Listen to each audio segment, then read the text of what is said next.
निवृत्त हूँ और इस समय मेरी जो आयु है, उम्र है, वो 65 प्लस है, 66 वर्ष होने वाला है।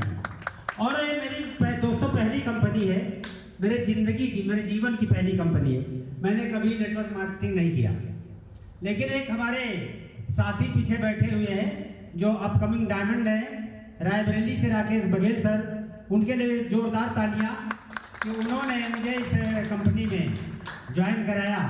तो उनके लिए एक लाइन बोलना चाहूँगा।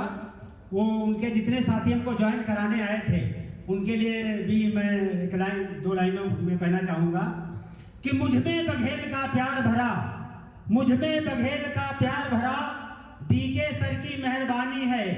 मुझ में बघेल का प्यार भरा, डीके सर की मेहरबानी है। रामाशीष का अनंत प्यार, गुप्ता सिर सर की निगरानी है। विनय मिश्रा का मुझ में जुनून, विनय मिश्रा का मुझ में जुनून, देवव्रत की जिद समाने है। इसलिए मेरा एक कमिटमेंट घर घर वाईटीएम पहुंचानी है, घर घर वाईटीएम पहुंचानी है। मेरे दोस्त, मैं कहना चाहूंगा कि काम करो ऐसा, काम करो ऐसा कि पहचान बन जाए। हर कदम ऐसा चलो कि निशान बन जाए। जिंदगी तो हर कोई जी लेता है मेरे दोस्त, जिंदगी ऐसी जियो की मिसाल बन जाए, जिंदगी ऐसी जियो की मिसाल बन जाए।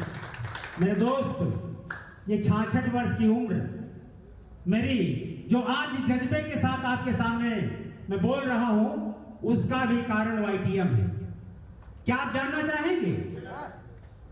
मेरे दोस्त, 2017 में काम करते हुए, अपनी नौकरी को करते हुए मेरा हार्ट अटैक हो गया और लारी में ही लखनऊ में मेरी एंजियो सर्जरी हुई और 2 रिंग पड़ी हुई सर। लारी की दवा खाते खाते स्थिति ये पैदा हो गई कि मेरे हाथ कांपने लगे। मैं जब किसी अधिकारी के सामने जाता था तो मेरा हाथ पैर कांपने लगता था, तो अधिकारी समझता था कि ये बहुत गलत आदमी है, बहुत दुष्ट आदमी है, बहुत, और लेखपाल वैसे भी बदनाम होता है, आप जानते हैं। लेखपालों में 99% जो है वो गड़बड़ होते हैं, रास्ते से भटके हुए होते हैं। तो अधिकारी समझता था कि वास्तव में ये बहुत गलत है, बहुत गलत इंसान है, तभी ये हाथ पैर कांपने लगे। लेकिन मेरी कमजोरी थी सर कि मैं जो लारी की एलोपैथिक दवा खाता था, उसका ऐसा रिएक्शन था कि मेरे हाथ पैर कांपने लगे। जब 22 फरवरी 2024 को मैंने वाईटीएम ज्वाइन किया, तो मेरे पास प्रोडक्ट आ गए और मैं ये मीटिंग, सेमिनार और जूम सब रोज सुनता था। तो एक दिन मेरे समझ में आया, मेरा दिमाग काम किया कि ये जो हमारे प्रोडक्ट रखे हैं, इनको हम यूज करके देखें क्या। इसी दरमियान मेरे दोस्त, मैं एक कार्यक्रम में बनारस चला गया। बनारस में एक डॉक्टर साहब मिले और वहां पर उस कार्यक्रम में यह हुआ कि अगर रायबरेली जनपद से भी कोई आया हो तो उसे भी 2 मिनट का समय दिया जा सकता है। तो हमारे साथ कई इंटर कॉलेज के टीचर गए हुए थे।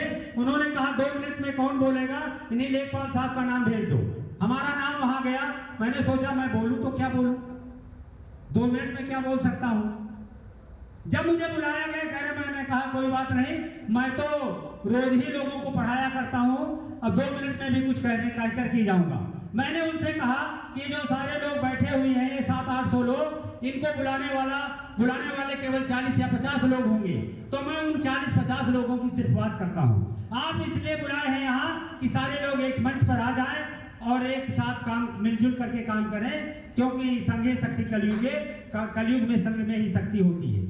तो मैंने कहा मैं उन 40 लोगों की बात करूंगा जो इनको मोटिवेट करके समाज इस लाए हुए, जो इस मंच पे, इस प्रांगण में बैठे हुए हैं, जो पंडाल में बैठे हुए हैं। तो मैंने कहा कि क्या उनके अंदर ये भाव पैदा हुआ, ये भाव पैदा हुआ कि ये मेरे भाई हैं, ये मेरा छोटा भाई है, मेरा बड़ा भाई है, मेरा पड़ोसी है, मेरे पिता है, और अगर कोई गलती हो गई तो मैं ही स्वीकार कर लूं कि बड़े भाई या छोटे भाई, मैं आपसे विनती करता हूं, हाथ जोड़ता हूं, मुझसे गलती हुई, मैं गलत था, मुझे क्षमा करिए।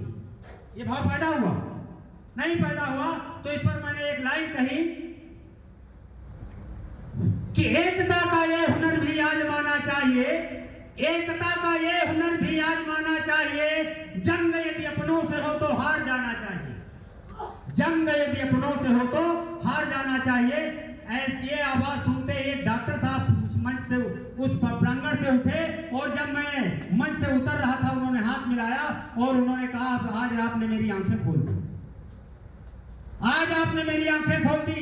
मेरे भाई से और मेरा जो 36 का आंकड़ा है, अगर वो मुझे पा जाए तो मुझे बर्बाद दे, लेकिन आज मेरी आंखें खुल गई कि मैंने कभी अपने भाई से नहीं कहा कि भाई साहब मैं गलत हूं, तुम सही हो, क्षमा करो।